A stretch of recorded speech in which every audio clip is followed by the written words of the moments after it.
राज्यसभा सांसद दीपेंद्र हुड्डा व कांग्रेस प्रदेशाध्यक्ष उदय भान अंबाला पहुंचे, जहां कांग्रेस नेताओं ने दोनों का जोरदार स्वागत किया। इस दौरान दीपेंद्र हुड्डा व प्रदेशाध्यक्ष उदय भान ने कार्यकर्ताओं से भारत जोड़ो यात्रा पर भी चर्चा की।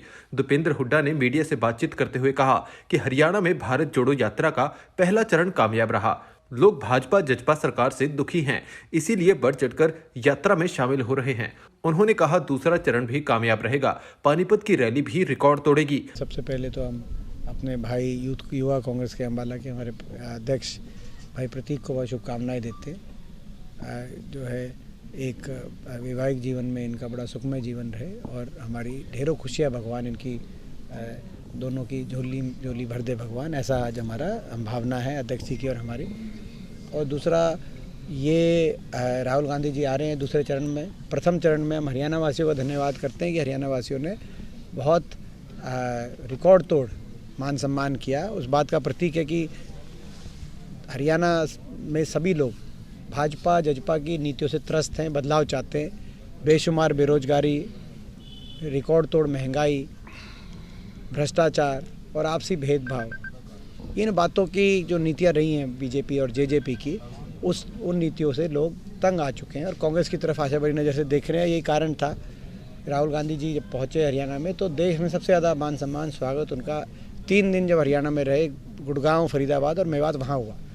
मगर हमें उससे भी ज़्यादा उम्मीद है कि जीटी रोड बेल्ट पे वो आएंगे दूसरे चरण में।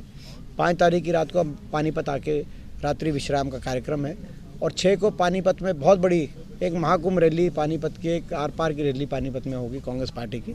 और उसके बाद 7, 8, 9 को पानीपत, करनाल, कुरुक्षेत्र, फिर अम्बाला से होते हुए वो शंभू टोल प्लाजा बॉर्डर से होते हुए अपना पंजाब की तरफ जाएंगे। ये पदयात्रा का रूट है और इस रूट में हमें पूरा विश्वास है कि 11 तारीख को अम्बाला शहर में रहेंगे। 11 को अम्बाला का 11 तारीख को अम्बाला शहर में रहेगी। 11 तारीख को अम्बाला का कार्यक्रम रहेगा। तो हमें पूरा विश्वास है कि उनका पूरा मान सम्मान जैसे पहले चरण में, प्रथम चरण में हुआ, उससे भी ज़्यादा मान सम्मान ये जो दूसरे चरण में जीटी रोड बेल्ट में और पूरे हरियाणा में रैली का भी हमें पता है कि हमें पूरा विश्वास है पानीपत में रिकॉर्ड तोड़ रैली होगी। यात्रा रोकने पर स्वास्थ्य मंत्री की चिट्ठी पर दीपेंद्र हुड्डा ने कहा, हम गाइडलाइन मानकर चलेंगे, लेकिन सिर्फ कांग्रेस के कार्यक्रम रोकने पर क्यों विचार किया जा रहा है? बाकी सभी पार्टियों के कार्यक्रम क्यों नहीं रोके जा रहे? ये कोरोना की जहाँ तक बात है, अगर सरकार कोई साइंटिफिक एविडेंस से, कोई वैज्ञानिक आधार बनाकर, डेटा लेकर कोई गाइडलाइंस बनाती है, वो सारे प्रदेश सरकारों को भेजती है, प्रदेश के जिला प्रशासन को, सभी के लिए कोई आता है गाइडलाइन, सबसे पहले उसका पालन करने वाले हम होंगे, जैसे हमने पहले किया था, और सहयोग करेंगे। ये राजनीति से ऊपर बातें हैं।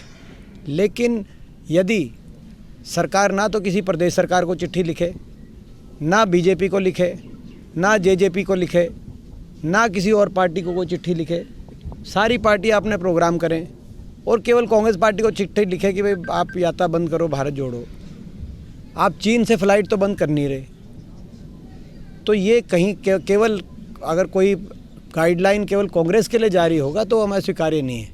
अगर कोई गाइडलाइन अगर देश के लिए जारी हो, प्रदेश के लिए जारी हो, सबसे पहले राजनीति से ऊपर उठ के सबसे पहले उस गाइडलाइन को फॉलो भी करेंगे और बाकियों को फॉलो भी करवाएंगे। कांग्रेस प्रदेशाध्यक्ष उदय भान ने इस भारत जोड़ो यात्रा पर जानकारी देते हुए कहा कि सभी की जिम्मेदारियां लगाई जा रही हैं। आने वाली 11 जनवरी को भारत जोड़ो यात्रा अंबाला आएगी।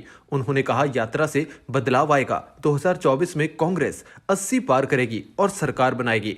इस दौरान कांग्रेस की संगठनात्मक मजबूती के सवाल पर उदय भान ने कहा, हाईकमान को लिस्ट दे दी गई है, भारत जोड़ो यात्रा के बाद लिस्ट आ जाएगी। नहीं, सभी की जिम्मेदारियां लगा रहे हैं और अभी शुरुआत तो उसकी हो गई है।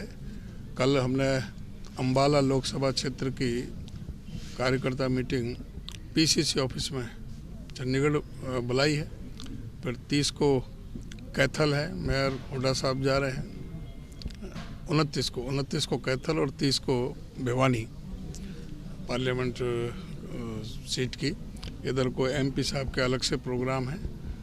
ये कल से ही 29, 30, 31, तो ये सारे ज़िलों में अभी हम 3-4 दिन में सभी में मीटिंग हो जाएंगी। और आप देखोगे कि जो लोगों में जो भारी गजब का उत्साह, जो जन सैलाब निकल के आ रहा है, जिस तरह से फरीदाबाद और गुड़गांव दोनों लोकसभा क्षेत्रों में मेवात से लेकर के आपने देखा होगा कि जब एंट्री के समय सुबह 6 बजे इतनी भीषण सर्दी में सुबह 6 बजे की रैली आपने कहीं नहीं देखी होगी। बरसात की भी देख ली होगी, दिन की, शाम की, रात की, कुर्सियों की, बैठी और खड़ी, लेकिन 6 बजे की रैली कहीं नहीं देखी हुई। 6 बजे की हरियाणा में राहुल जी की जब पद यात्रा प्रवेश की हरियाणा के अंदर, तो 6 बजे की रैली हरियाणा में ही हुई थी। तो वो अपने आप में एक अभूतपूर्व रैली थी और उससे बहुत गजब का उत्साह बना हुआ है।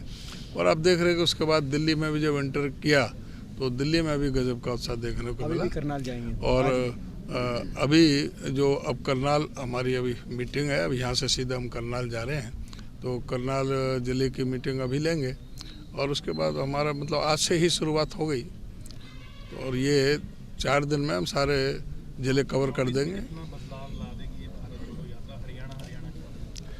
हरियाणा में 80 पार जाएंगे और पूरा जो देश के अंदर कांग्रेस का बहुत ही गजब का वो रहेगा। देखेंगे कि कांग्रेस की सरकार केंद्र में बनेगी।